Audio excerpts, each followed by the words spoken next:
আসামের সুরের সম্রাট। তিনি গেয়েছেন প্রায় ৩৮,০০০ গান, আর সেটা ৪০ ধরনের ভাষায়: আসামি, বাংলা, হিন্দি, উর্দু, নেপালি, ওড়িয়া, অসংখ্য ভাষা। বলিউডে তার ইয়া আলী গানটি কোটি কোটি মানুষের হৃদয় ছুঁয়ে যায় আর তাকে জাতীয়তরা করে তোলে। আসাম এক বহুভাষিক রাজ্য। আসামি, বাংলা, বোরো, হিন্দি, নেপালি, মিচিং, কার্বি, ডিমাসা সহ ৫৫টিরও বেশি ভাষা এখানে প্রচলিত। আর প্রতিটি ভাষার মানুষের হৃদয়ে ছিল জুবিনের সুরের ছোঁয়া। তার মৃত্যুর খবরে ভেঙে পড়ল আসাম। হাজার হাজার মানুষ রাস্তায় নেমে এলেন।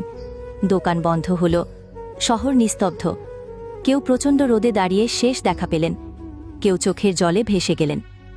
জুবিন নেই, কিন্তু তার গান আর কোটি ভক্তদের ভালোবাসা চিরকাল বেঁচে থাকবে। জুবিন গার্গ।